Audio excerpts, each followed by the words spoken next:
tema de hoje é um tema que eu faço questão de falar.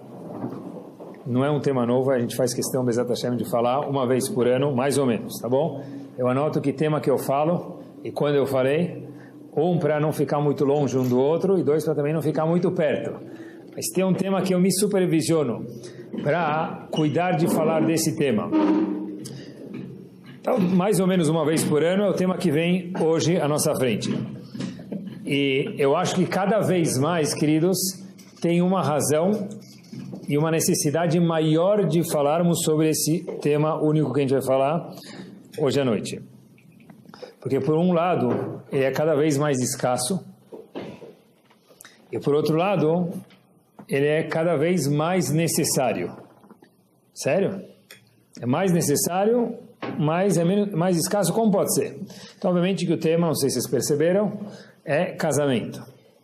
É mais necessário porque as pessoas que ainda casam, aquelas pessoas que ainda decidem casar, então, estão sempre cada vez mais, a gente tenta de procurar como que dá para navegar nesse oceano, alguns falam maremoto, cada um do jeito que ele quiser, chamado casamento. Como é que dá para navegar nessa instituição chamada casamento?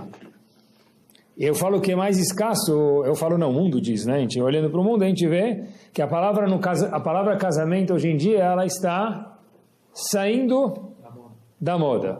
E de fato, o que isso tem a ver com a gente? Tem uma frase que eu vou falar para vocês que eu estou 1000% convicto dela. Tudo que acontece ao nosso redor, tudo, sem exceção,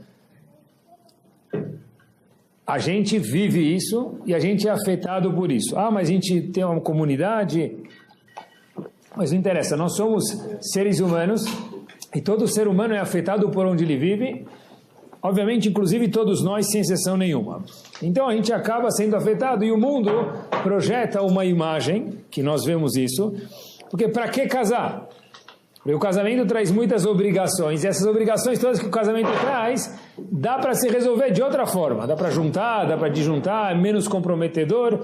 Então, de fato, a instituição chamada casamento no mundo, ela não é algo mais tão chamativo ou tão frequente, e a gente faz parte de um mundo que a gente acaba sendo afetado de alguma forma ou outra.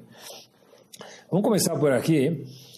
Não sei se vocês imaginaram que o Reta Egel tem a ver com casamento. Eu não sei o que você está imaginando que seja a relação por enquanto. Mas olhem que espetacular. Estava pensando sobre o shiur. E sempre quando eu penso no shiur, eu nunca preparo o shiur de uma vez só. Eu começo a preparar um shiur um pouquinho. E eu dou minha corrida semanal enquanto que eu estou preparando o shiur. E quando eu estou no meio da corrida, me aparecem um monte de ideias. E é onde que eu vou anotando na minha cabeça, eu falo no gravadorzinho algumas ideias para mim poder me nortear durante o shiur. Então, pessoal, olhem que espetacular. Todo mundo já ouviu falar em Parashat Kitissá, Reta Egel, o pecado do bezerro de ouro. O povo Yehudi saiu recém do Egito, viram Hashem e acabaram caindo de alguma forma e fazendo algum tipo de idolatria. E tem muitos detalhes sobre isso, mas a gente chama de Reta Egel, o pecado do bezerro de ouro. Está escrito no Midrash que qual foi a consequência do Reta Egel. O Reta Egel, diferente de outros pecados, eu costumo dizer que daí saiu o conceito de parcelamento. Porque está escrito no Midrash que depois que fizeram o Reta Egel, Hashem falou, não vai ter nenhuma ocasião desagradável que vai acontecer com o povo nas próximas gerações, que não vai ter um pouco do custo do pecado do bezerro de ouro. Quer dizer, o Reta Egel não dava para ser pago cash, à vista, o custo. Então Hashem falou, vou ter que parcelar isso, sem juros obviamente, mas Hashem falou, vou parcelar o Reta Egel em muitas parcelas, porque o custo dele é muito grande, da repercussão que o Reta Egel deixou. Fiquei pensando comigo mesmo, qual é o custo, pessoal, que o Reta Egel deixou para a gente no século 21? O que sobrou do Reta Egel no século 21? O que a gente lê e o que a gente aprende disso, nós, habitantes do século 21? Está escrito na Torá, referente ao Reta Egel, algo espetacular. Vayasu Egel Masechá. Quando o povo fez o bezerro, Está escrito que eles fizeram um egel, que é o bezerro, maserá. O que quer dizer a palavra maserá, pessoal?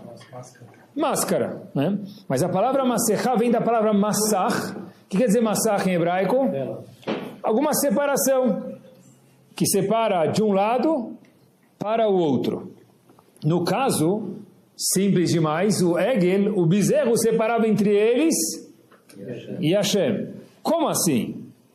Claro, o povo falou, a gente sabe que Deus existe. Porque a gente acabou de sair do Egito, não tem agora idolatria. Óbvio que não, a gente sabe que Deus existe.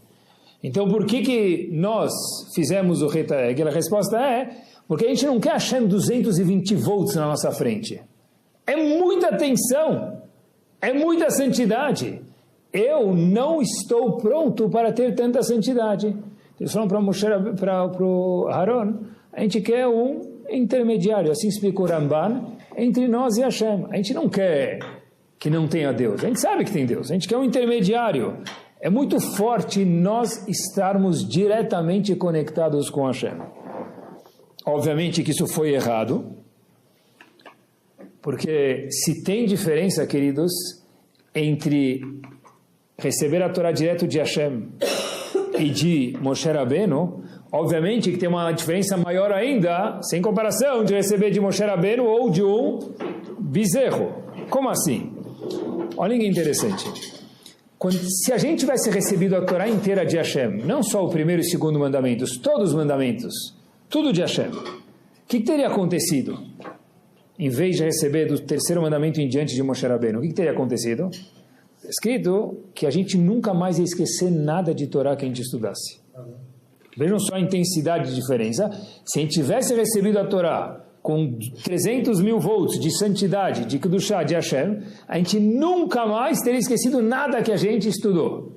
A gente mal lembra o que a gente almoçou hoje, né? Tá bom? Agora, quando eles receberam de Moshe Rabbeinu, que era o maior dos homens que já existiu e já existirá, mas era um homem, era um ser humano. Aí houve, na Torá transmitida por Moshe Rabbeinu, algo chamado esquecimento. Agora, vamos comparar agora, um passo para frente. Se de Hashem para Moshe Rabbeinu teve uma diferença, obviamente que quando a gente recebeu a Torá de Moshe Rabbeinu, com o Egel também tem uma diferença. Qual a diferença? Que receber a Torá de Moshe Rabbeinu, que era o maior dos homens, é muito diferente do que ter um Egel, um bezerro que intermedia entre o povo e Hashem. Mas o povo falou, nós queremos Egel Masechá. Massach é uma divisória, Massach quer dizer divisória, daí vem a palavra Masechá. Egel Masechá, um Massach, uma divisória, entre nós e Hashem, é muita santidade. Tá bom, tá certo que é muito melhor, mas é muito forte. A gente não aguenta isso.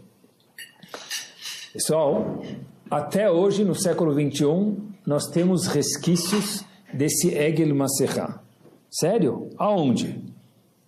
O único bezerro que a gente viu foi, quando a gente era pequeno, que foi no zoológico ver o bezerro. Não sei qual a última vez que a gente viu algum bezerro nas nossas redondezas aqui em São Paulo, na cidade grande. Mas ainda assim tem, por isso que a gente vive, a gente lê isso todos os anos no Sefer Torah e lembra o Reta Egel. Para cada prazer, tem o emet do prazer, a verdade, e tem do outro lado do massach, da cortina, o prazer falso da mesma categoria. Repito, para cada prazer tem o prazer verdadeiro, de um lado da cortina, da mechitzá, e do outro lado do massach da cortina, tem o mesmo prazer, só que o prazer fake, falso. Simples. Pensei em alguns exemplos, só para ficar um pouco mais palpável para a gente. Se eu quero ter amizade, como eu posso conseguir amizade? Através de um amigo. Eu vou investir em um amigo. Conversar, vou sair, vou levar ele a passear, eu não sei, eu vou investir em algum amigo, como está escrito no Pirkei Avot. Vou conversar com ele, vou viajar com ele, vou passear com ele, and so on. Esse é o prazer verdadeiro da amizade. Qual o prazer fake da amizade? As pessoas falam que o melhor amigo do homem quem é? Antigamente era o cachorro, hoje é o celular, né? Mas tá bom, vamos para o antigamente. Antigamente era o cachorro. Então, esse é o melhor amigo do homem. O que quer dizer um amigo? Mas não. eu vi uma vez uma entrevista que tinha uma história, não história, uma coisa aconteceu de verdade, né? Não.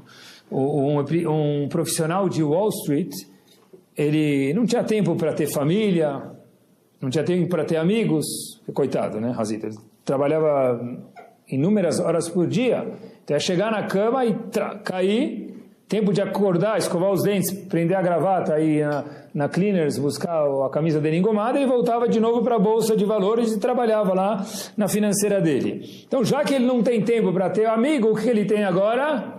Acelha Kelev, cachorro. Comprou um cachorro. Tá bom? Agora, o verdadeiro da amizade é um amigo, um ser humano. O fake da amizade do outro lado do Massach, Egel Massechá, da cortina é o cachorro. Não pode ter cachorro, não é essa a ideia. A ideia é que eu não posso trocar amigo por cachorro. Por quê? Pessoal, o que quer dizer um amigo? Um amigo é alguém que eu vou me abrir com ele. Eu vou conversar com ele. Hoje você conversa com o cachorro. Coitado, o cara conversa com o cachorro, acha que o cachorro ainda está respondendo, ele precisa muito mais do que um cachorro. Não é que não pode ter cachorro, obviamente que essa não é a ideia, mas eu não posso falar, eu não preciso de amigos porque eu tenho um cachorro. Aí eu quero a companhia de um cachorro para passear, óbvio que pode, tá bom? Mas eu não posso trocar o prazer, eu não posso chamar a amizade que eu tinha com meu amigo, agora eu conquistei ela porque eu tenho meu poodle, eu tenho, deixa eu morar aqui, que raça que for, né? Como que eu vou me abrir para o meu cachorro, pedir um conselho para o meu cachorro? Tá bom? E jantar com cachorro, almoçar já dá, porque tem restaurante que já tem lugar para cachorro, melhor que para ser humano, tá bom? Tem mais variedades, mas não dá para falar que a amizade de uma pessoa é igual a amizade de um cachorro pachuto, tá? Isso é trocar um pelo outro. A gente acha que só tem news e fake news hoje em dia. Mas o Massach do Egel ensinou para a gente que tem de um lado da Mechitzá o prazer verdadeiro e do outro lado sempre existe um prazer que não é verdadeiro, que parece dar a mesma coisa. Tem outras coisas, talvez mais um outro exemplo. Quando a gente troca prazeres verdadeiros, por exemplo, filhos, família, né, por prazeres instantâneos, né, que a mídia vem vendendo para a gente e ensinando a gente, porque na verdade a mídia fala para a gente, olha, você tem que gostar disso, tem que gostar disso. Se eu conseguir colocar na cabeça do consumidor que ele vai gostar disso, acabou, eu ganhei ele porque ele vai acabar comprando o meu produto, né? Então, na verdade, olha, se você gostar disso e daquilo, então, sabe, família gasta muito tempo, consome tempo, dinheiro, emoções, sono, é tudo. Então, na verdade, troca isso por outro prazer. Então, tem o prazer verdadeiro, que seria a família, filhos, e tem o prazer fake, que é o quê? Falso, que é o quê? Outras coisas que a pessoa pode procurar, prazeres instantâneos que consomem menos, mas não é o mesmo prazer. Esse é o prazer do outro lado da mechitzá, da divisória. E agora, já que o assunto é casamento, óbvio que a mesma coisa verdadeira, talvez, eu fiquei pensando para o casamento. Porque existe uma diferença grande entre casar e a pessoa falar, eu não, sei lá, posso juntar. Vamos ser práticos, vai. Juntar é muito mais fácil, não é? O que junta? Quando a pessoa cola alguma coisa com super bonder, o que ele faz? Ele cola. Para descolar depois, já colou super bonder no dedo de alguém? Lava com sabão, passa esponja de aço, não sai. Demora dias para sair. Agora, se você colocar uma cola qualquer, mal passa na água lá, não precisa nem passar nenhum produto, sai. Então é muito mais fácil, em vez de casar, juntar. Casamento é super bonder, né? Pelo menos devia ser. E o resto que não é casamento, junta, é mais, de verdade é mais prático, tá certo? Mas tem dois lados, queridos, da mechitzá. Um lado da mechitzá é o prazer verdadeiro, e outro lado da mechitzá é o prazer fake. E na verdade, já que a gente procura, e assim é a comodidade do século XXI onde a gente vive, a gente faz parte disso, a gente faz parte dessa realidade, então a gente fala, olha, para que casar, né? De verdade é que eu me espanto porque que as pessoas casam. A gente acaba casando porque está na moda. Eu caso, tu casa, eles casam. Mas em algum momento, vocês vão falar para que casar. E o que a Torá tem a dizer sobre isso?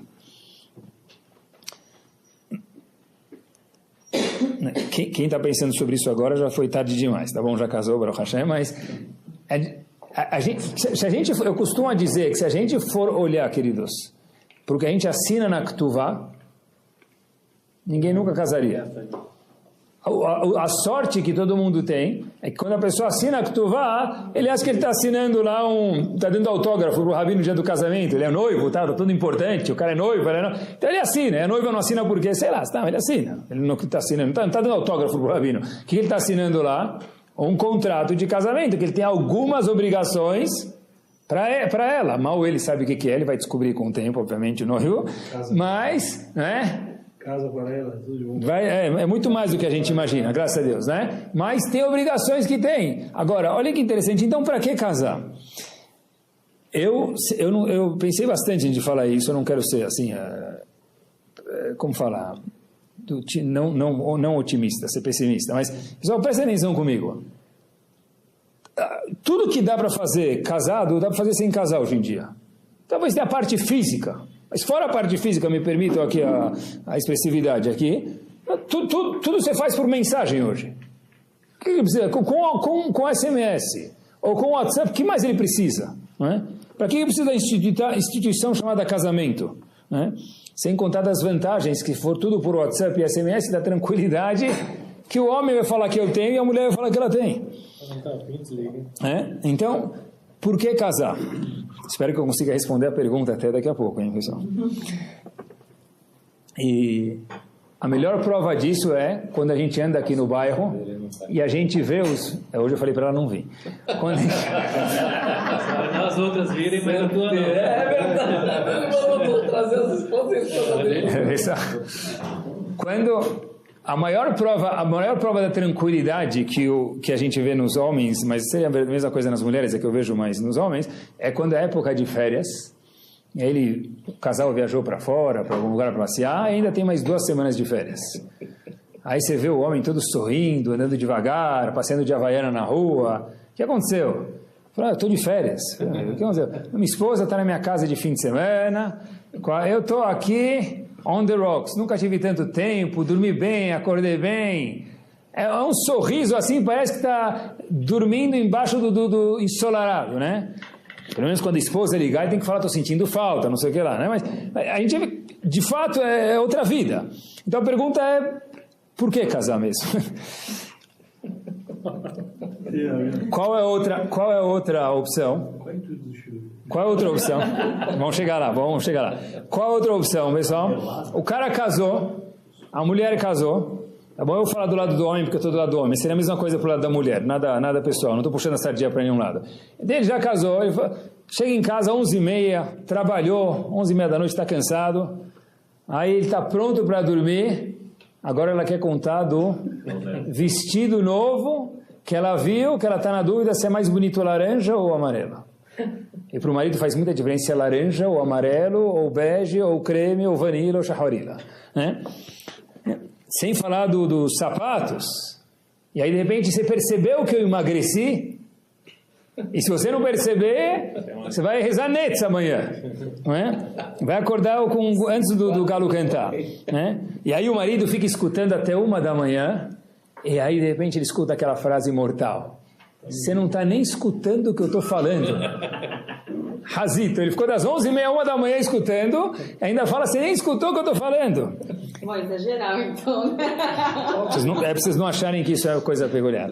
Eles até contam que uma vez tinha um marido que ele chegou em casa e falou, hoje eu vou descansar um pouquinho. Aí abre a porta da casa, tá bom? Tudo que eu estou falando do marido podia ser da mulher, tá bom? Mas aqui... O marido chega, abre a porta de casa e ele vê que a senhora dele chegou, a mademoiselle chegou em casa, aí ele está lá com o pé assim no sofazinho dele, dando descansada, aí ele fala assim, vai começar. Aí a esposa vai para o quarto, tudo, volta, fala oi para ele, e ele fala, vai começar. Ela passa de novo, vai na cozinha pegar um copo d'água, tal, passa lá na frente do marido e fala, vai começar. Ela fala assim, vai começar o quê? Aí o marido fala, pronto, já começou.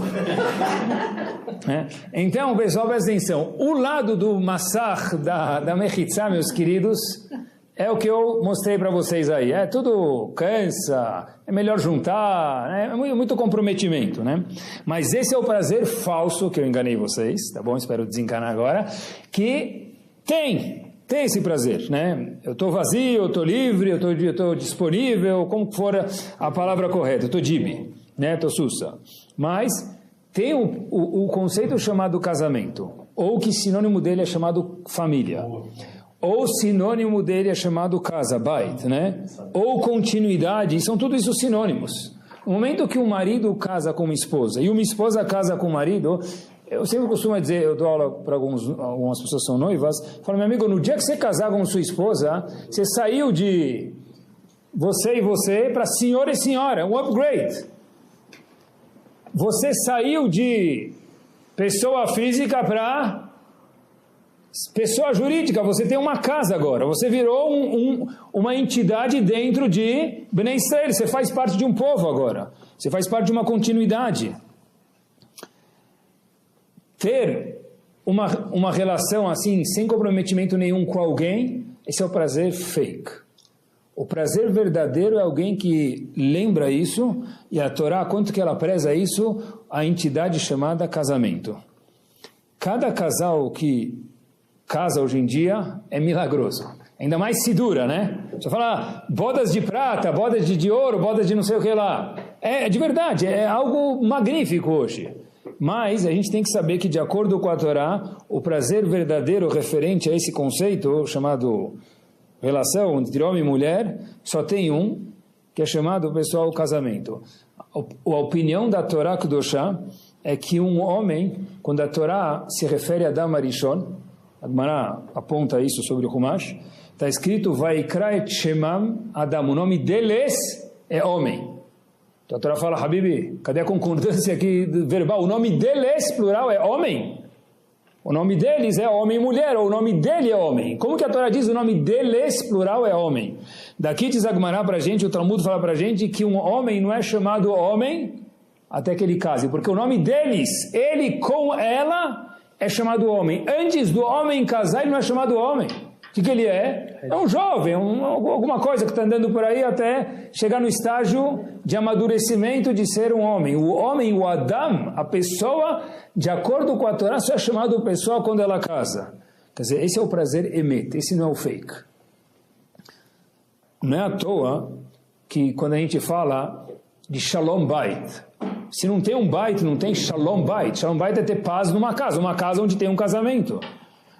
Não é à toa, só estou mostrando para vocês quanto que a Torá é importante, o conceito chamado casamento. Não é à toa, meus queridos, que está escrito que a Shekhinah, a divindade, ela paira numa casa que tem Shalom Bait. Não está escrito que a Shekhinah paira numa casa onde estão fazendo alguma outra coisa lá, mesmo que seja de mitzvah, que é importante. Mas a casa é um alicerce dentro da vida do Yehudi.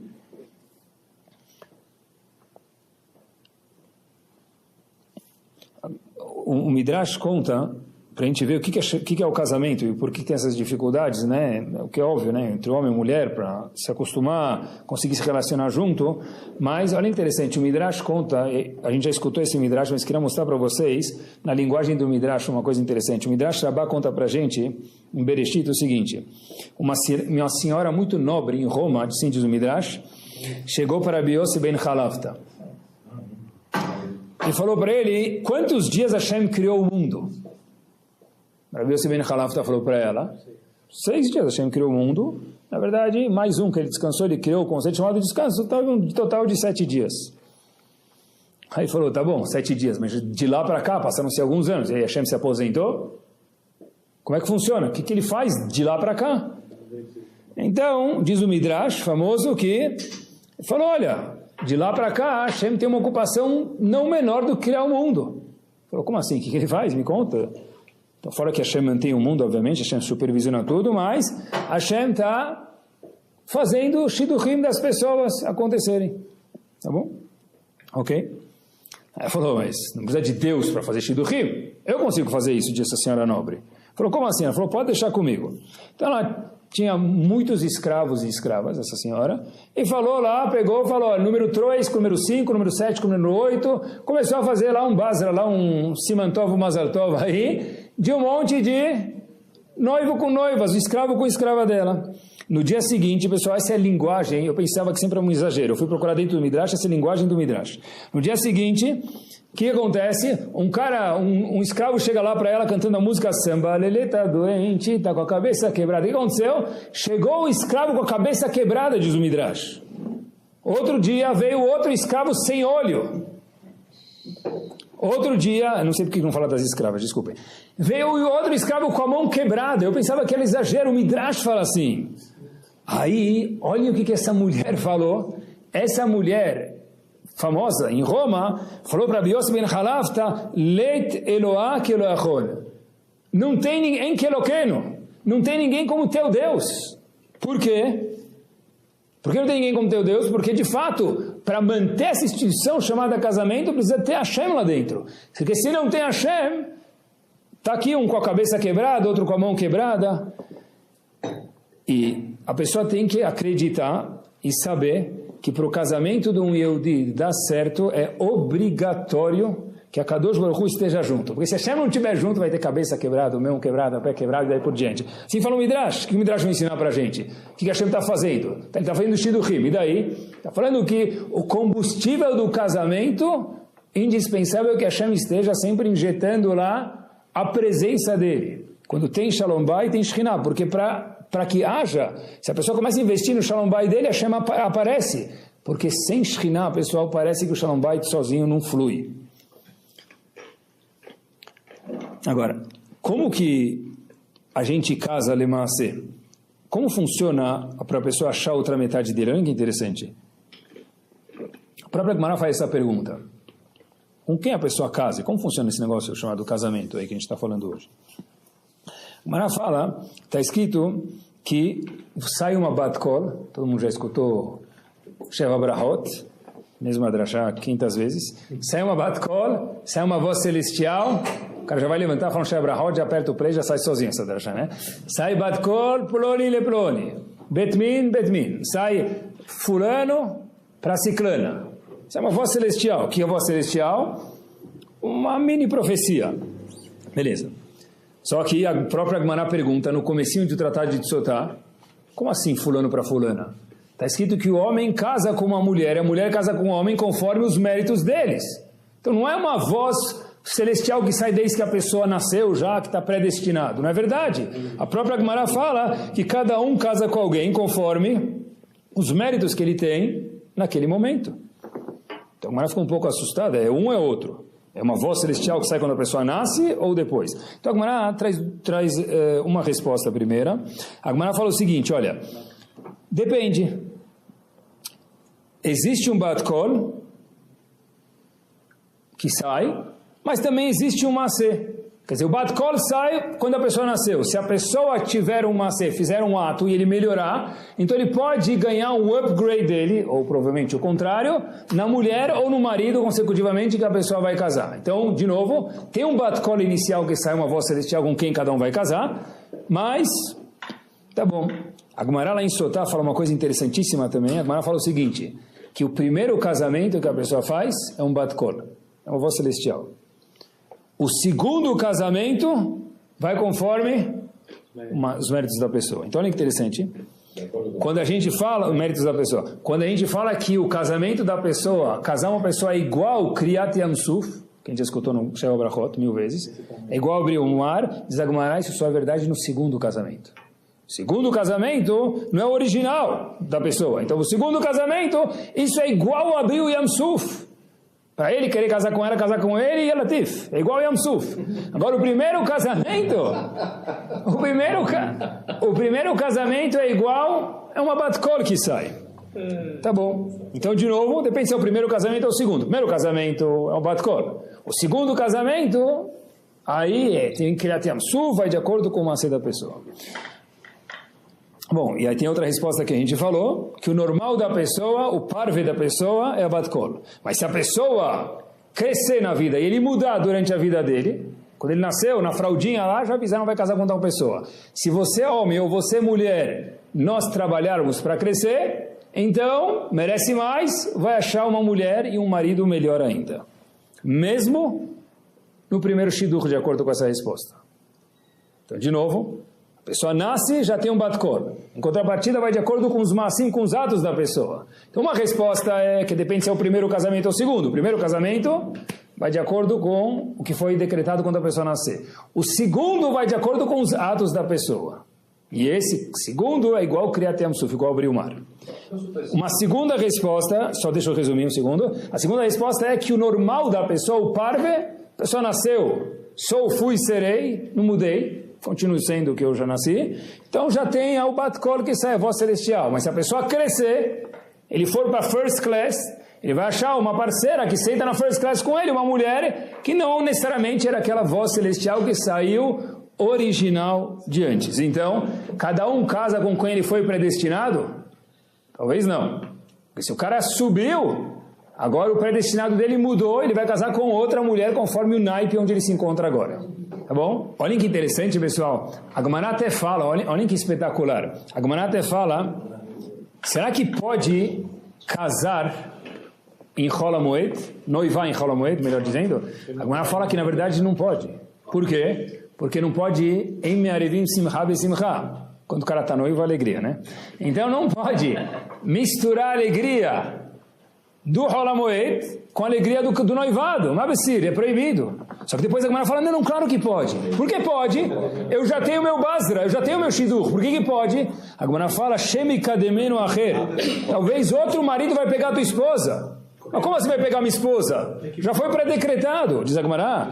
Shemi kademenu acher berahamim. Talvez ele vai fazer desfilar. Ele vai ser mais meritoso do que você. Ele vai sentar na first class, vai pegar ela. Então a Gemara fala que pode noivar em Chol HaMoed para garantir, já reservar o pacote, para não perder a grande oportunidade de casar com essa senhora.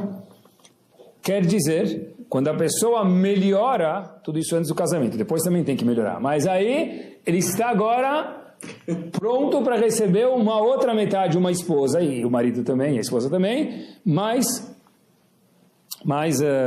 top e que condiz com ele. A título de curiosidade, vou falar para vocês, parece do Sefer HaChassidim, o Sefer HaChassidim ele fala uma coisa curiosíssima, ele fala, o que quer dizer, quando a pessoa melhora, ele sobe de nível, não que ele possa achar uma esposa diferente e melhor para ele, porque cada um, de acordo com o Sefer HaChassidim, é algo espetacular. Ele fala que todo mundo vai casar com aquela moça que foi indicado do começo. Ele discorda. Mas olha que bonito que ele fala. Ele fala que para a pessoa casar, ele pode casar de uma forma fácil, uma forma difícil, mais enrolada, menos enrolada. Isso depende da tefilá. Mas o shidduch dele é o shidduch o quê? Que já foi pré-decretado desde o começo. But be as it may, o que acontece? Resumindo aqui, ficou, de acordo com a maioria, é que a pessoa tem um shidduch, e se ele melhorar até a hora do casamento, ele pode achar um shidduch que é o par dele, conforme o nível onde ele cresceu até aonde ele chegou. Agora, por que o casamento, pessoal, é tão valorizado de acordo com a Torá, e tanto Shalom Bayit e daí por diante? Porque a Gemara traz um pasuk que a razão que Hashem criou o mundo foi para que ele fosse povoado. Povoado quer dizer com gente, físico mesmo. E para que seja povoado, é obrigatório, de acordo com a Torá, de uma única forma, não tem outra forma, que um homem case com uma mulher. O resto dá para fazer por SMS, por mensagem, dá para dividir, dá para conseguir um sócio, uma sócia. Olhem que bomba! Como que Yaakov teve 12 tribos? Quando Hashem quer falar sobre as mulheres, quando ele chama as mulheres na Torá, é chamado o quê? Beit Yaakov, Beit, casa. Yaakov teve as 12 tribos, é Beit Yaakov, porque se não tem casa, não tem família, não tem nada de acordo com a Torá. Tudo começa a casa, a família. Tudo começa no casal.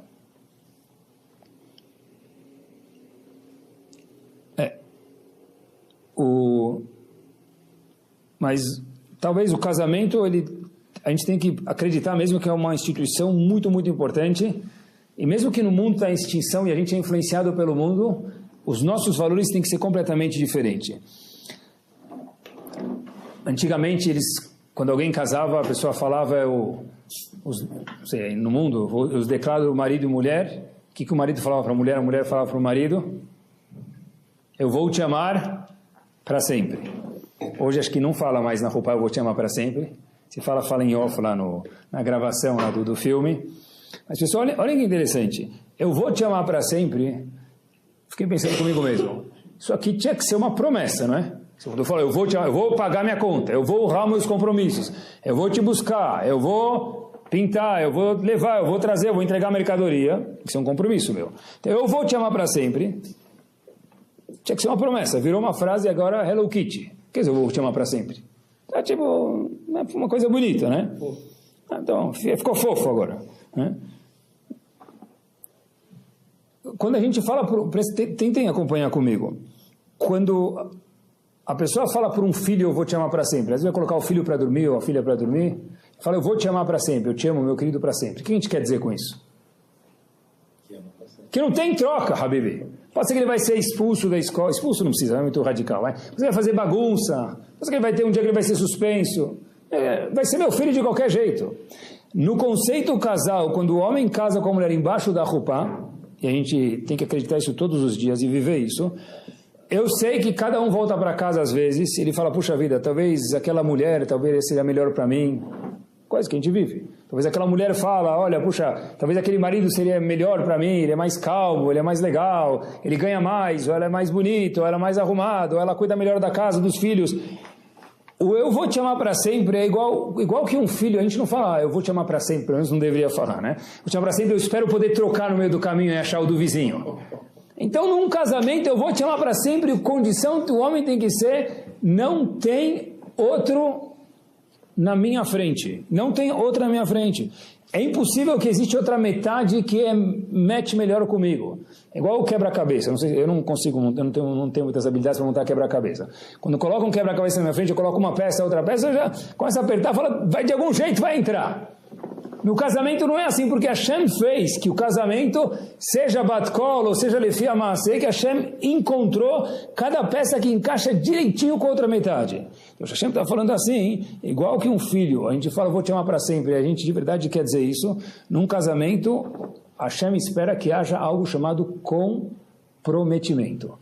Tá bom, teve um dia que não estava tão legal, teve um dia que não foi tão bom, teve um dia que eu vi a moça lá cuidando melhor da filha dela, eu falei, talvez minha esposa podia ser assim, talvez meu marido podia ser assado, mas tem que ser igual eu falo para um filho, eu vou te amar para sempre, quer dizer, tem que ter aqui comprometimento num casamento. Às vezes eu costumo dizer isso para os noivos, falo, olha, poxa vida, pode ser que a pessoa vai casar depois de 1, 2 semanas, ele vai ter alguma divergência assim em casa, né?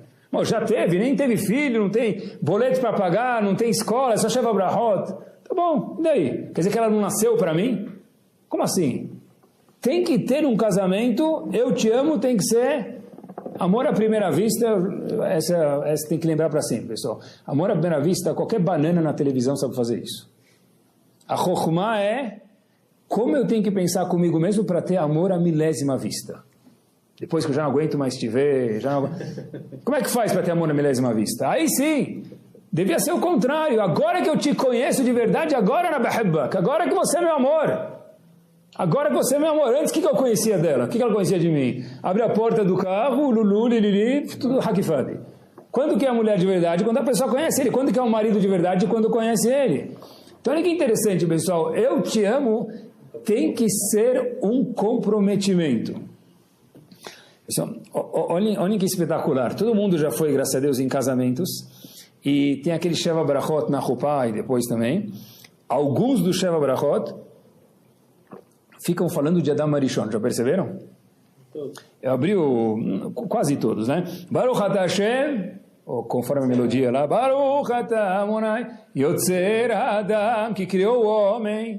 Tá bom. E por que não fala que criou o Mickey Mouse? O que tem a ver? Criou o homem no meio do casamento. Está certo que Hashem criou o mundo inteiro. Por que não fala que Hashem também ajudou Noah, que é a Tevat Noah, a arca de Noé? O que ele está falando no meio do casamento? Yotzer Adam. Outra brachá, que a gente fala no Sheva Brachot, Asher Yatzar et Adam betzalmo, que Hashem criou o homem na imagem de Hashem. O que tem a ver? Hazak Baruch, merci beaucoup, e daí? Eu nunca vi Adam Rishon na minha vida e nunca vou ver. O que você está me contando no meio da Chupá isso? Outra brachá do Sheva Brachot, tem que espetacular. Sameach tesamach, fiquem felizes. Fiquem felizes, meus queridos. Como assim fiquem felizes? Que samech echai etzircha began eden mikedem, igual Adam Arishon. Habibi, eu nem sei onde é o Gan Eden. Não vai conhecer porque Hashem não permitiu, depois do pecado de Adam e Rishon, Zagmará, que a gente entre no Gan Eden. Então o que você está me contando, Rav, na Chupá, instituição da Gemara, isso em Ketuvot, de fazer Sheva Brachot, e grande parte dos Sheva Brachot ficam falando do Gan Eden de Adam e Rishon e de Havá. O que muda isso? Eu sei que todo mundo fala que Adam e Rishon era feliz porque ele não tinha sogra e Havá porque não tinha sogra, tá certo. Mas não é essa a razão que a gente faz essa Brachá no Sheva Brachot. Talvez a Brachá que a gente faz no Sheva Brachot é o seguinte: que você, noivo, eu, noivo, e ela, minha noiva, sejamos felizes igual a Adam e Rishon, no Gan Eden. Por quê? Porque Adam e Rishon, quando estava no Gan Eden, olha que espetacular, talvez esse seja o pshat que a gente falou agora. Adam e Rishon, quando ele estava no Gan Eden, ele saía, fazia as coisas dele e voltava para casa. Que outra mulher ele viu no caminho? Mafimitla, que não tem ninguém como você, Havá. Quando Havá voltava para casa, e ela vinha Adam e Rishon, quem tinha lá? O rinoceronte, o não sei o que lá, e Balatashvili sem comparação a Adam e Rishon. O dinossauro, quem mais tinha? Então, na verdade, a gente fala para o noivo e para a noiva, a gente escuta, e estou falando comigo mesmo aqui agora, 3 das 7 brachot, talvez mais, do Sheva Brachot, Adam e Rishon, Havá, Gan Eden, o que muda isso na minha vida? A gente não viu eles e nem vai ver.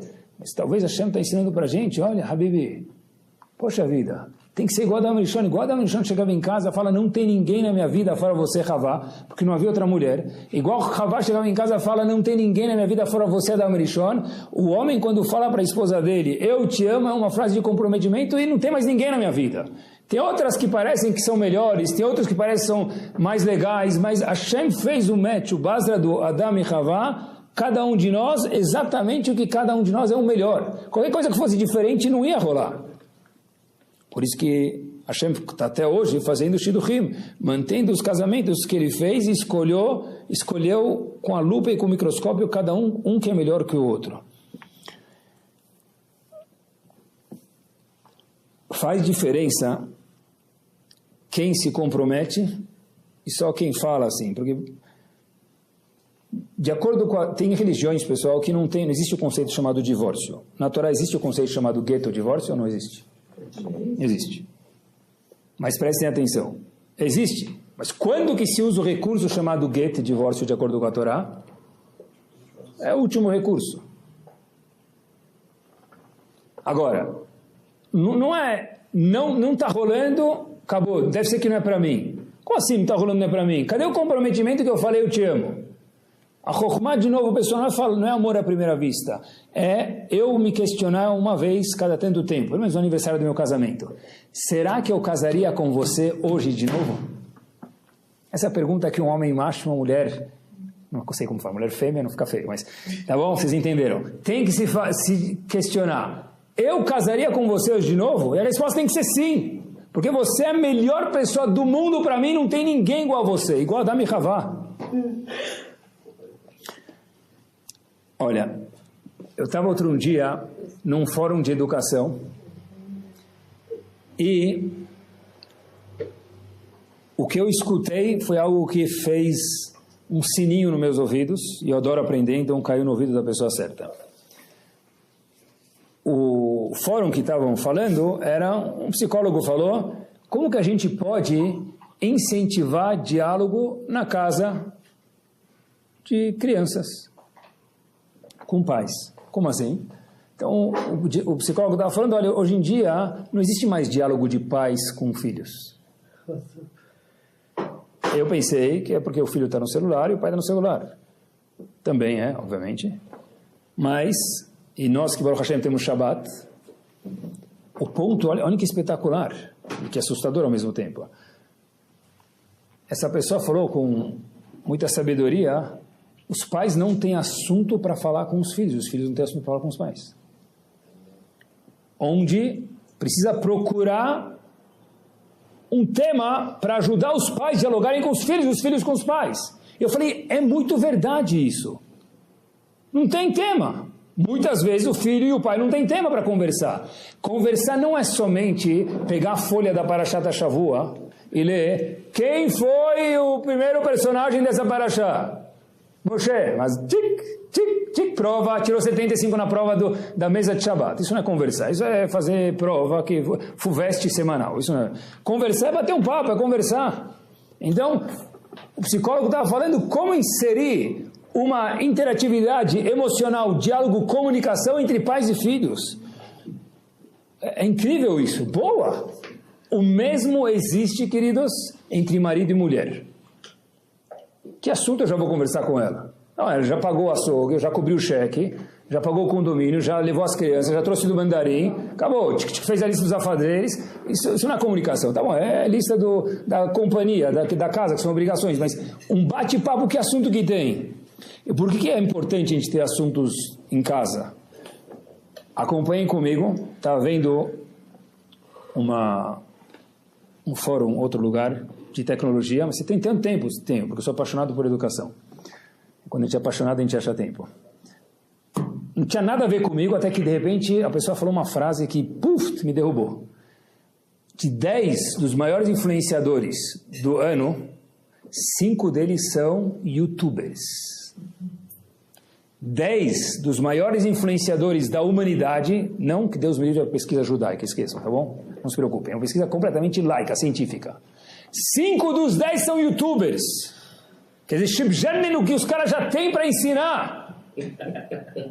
5 dos 10, metade dos maiores influenciadores do mundo são youtubers. Então, se eu não tenho nada para dialogar com minha esposa, e nem com meu marido, a gente vai ficar falando, vamos cantar rap na mesa, eu e ela. Pessoal, casamento tem que ter diálogo.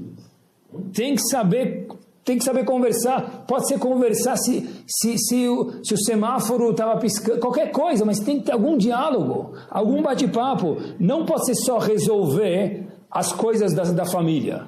Tá bom, isso é parte do casamento, mas tem que ter um diálogo. Com filhos também, aproveitando a deixa, tem que ter diálogo. Você fez a prova? Sim, ok, check. Estudou para matemática? Sim. Colocou a sunga, está pronto para ir para a natação logo depois da escola? Sim. Tá. Isso não é diálogo, isso é ordem, isso é quartel-general. Tem que ter diálogo. Numa família, num bait, num shalom bait, tem que ter diálogo.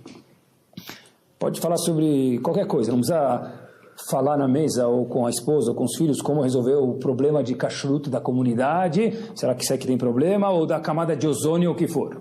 Pode ter um papo, pode ser qualquer coisa. Será que eu consigo sentar com minha esposa e falar do gergelim que está em cima do caque 3 minutos? Qualquer coisa. Será que eu consigo conversar com meu filho 5 minutos no relógio? Pode falar bem devagar. Vê se dá 5 minutos. Quem consegue fazer isso hoje, querido dizer, é uma proeza. É uma proeza.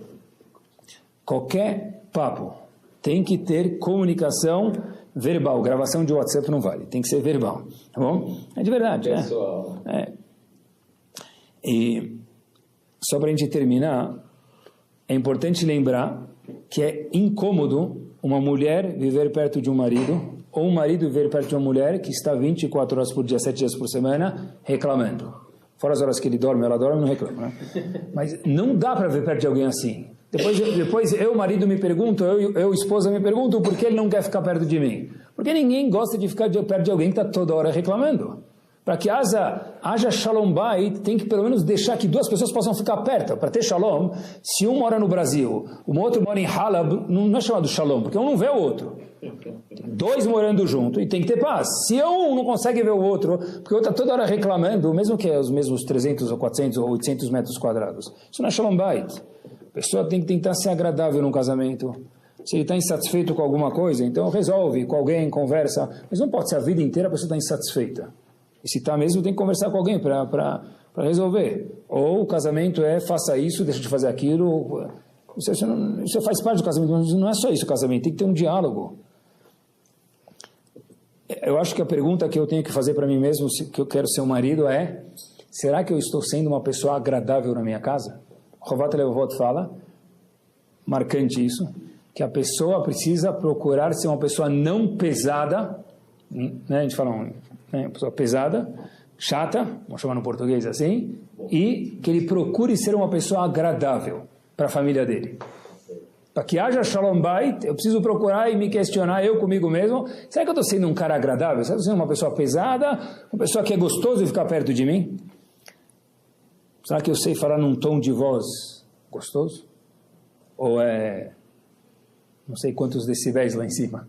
Será que na minha casa o som é gostoso? Ou quando eu falo, não precisa se preocupar. Se você não escutar, o vídeo de cima e de baixo estão escutando. Será que é um tom doce e agradável? Pessoal, na Torá não tem bala perdida. No mundo pode ser que acham que tem bala perdida. Hashem não deixa nenhuma bala perdida. Eu encontrei um Hidá que eu nunca tinha visto e é espetacular. Olhem que espetacular, pessoal. Quem estava reclamando nunca mais vai reclamar. O Hidá traz Rav Chaim Yosef David Azulay, um grande Mekubal Sfaradi, que ninguém discute da grandeza, na magnitude dele. Diz o Hidá o seguinte: a Talmid Chacham, o Talmid Chacham, quer dizer, mesmo o Talmid Chacham, mesmo sábio, Kefima shemitnahegu im HaKadosh Baruch Hu, igual que ele, homem, se comporta com Hashem, ken ishto mitnaheget imo, assim a esposa se comporta com ele. Que se eu for reclamar que minha esposa não está se comportando bem comigo, é porque o quê? Porque eu não estou me comportando bem com Hashem. Diz o Hidá que a esposa se comportando com o marido é reflexo de como o homem se comporta com o Kadosh Baruch Hu. Que espetacular!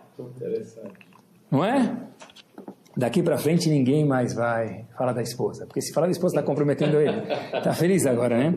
Isso que diz o Hidá, olha que espetacular. David HaMelech falou no Tehilim: En shalom be'atzamai.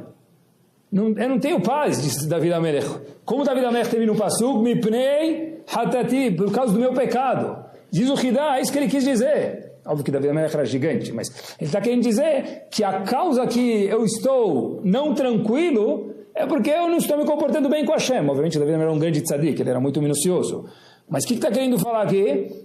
Eu não estou tranquilo porque eu não estou me comportando bem com Hashem. No momento que eu me comportar bem com Hashem, e diz o Hidá, a minha esposa, o comportamento dela comigo é meu reflexo de eu com Hashem. Então, eu quero saber se eu sou um tzadik, começa a olhar como minha esposa se comporta comigo. E só para a gente terminar, uma dica muito importante, agora é só para os maridos, as esposas não precisam escutar, eu sei que elas vão querer escutar mais agora, mas uma única dica e com isso a gente termina. Tem uma famosa Mishnah em Pirkei Avot, que as pessoas têm medo de ler ela, para um público maior. Al tarbesi chaim ha'isha. Não fala muito com a tua esposa. Agora que você me conta, agora já é tarde demais. Tá, beleza. O que o Bartenura explica sobre essa Mishnah? Tá, isso eu já não sei. Eu já sei que não é para falar com a mulher, tá? Então, faz uns 6 meses que eu nem olho para minha esposa, não falo com ela, né? Super peruche que ele tem, o peruche completamente torto. O que o Bartenura explica? Olha como o Bartenura explica essa Mishnah e com isso a gente termina. Quando o homem chega em casa, assim diz o Bartenura, isso quer dizer não abusa, não fala demais. Fala o que demais? Fala o seguinte, claro que tem que ter comunicação, é óbvio, mas quando o homem chega em casa, o Bartenura sobre essa Mishnah, ele conta para a esposa as derrotas que ele teve no dia dele, uma atrás da outra. Isso não é bom. Sobre isso diz a Mishnah, Al tarbesi chaim ha'isha. Porque o homem, nos olhos da mulher, tem que estar aonde? Num pedestal. E se o homem, cada dia que ele chega em casa, ele fala para ela, eu sou um loser, eu sou um perdedor, esse me maltratou, esse não me cumprimentou, aquele não me pagou, aquele não me abre a porta, aquele não me chama aliá, aquele não me desce do Cris, aquele não liga o ar-condicionado para mim, o outro não desliga, and so on. Que depois de 1, 10, 20 vezes a mulher escuta, meu marido é como se fala em árabe, shmate, ou em Yiddish, zbale, lixo, não é? Então sobre isso diz o Bartenura, al tarbesi chaim ha'isha. Claro que deve conversar, tem que ter comunicação, mas não fica colocando você, marido, para tua esposa todas as suas falhas, porque a mulher tem uma necessidade de olhar para o marido sem aquele S atrás, mas olhar para ele, uau, esse é o meu super-homem. Só falta a capa para ele. Toda mulher tem que olhar para o marido, isso é um Shalom Bait espetacular, esse tem que ser o símbolo de Shalom Bait que a gente tem que tentar fazer desfilar para Hashem. Minha mulher me acha um astro.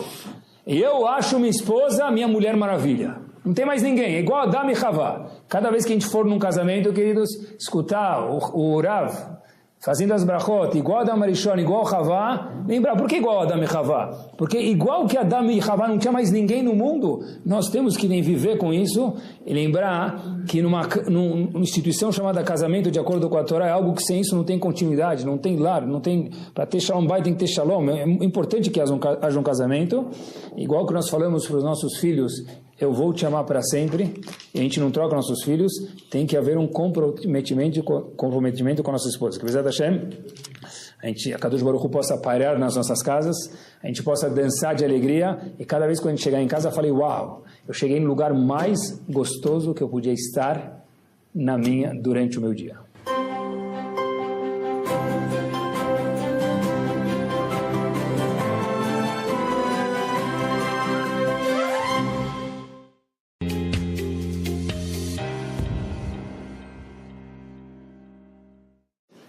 O tema de hoje é um tema que eu faço questão de falar.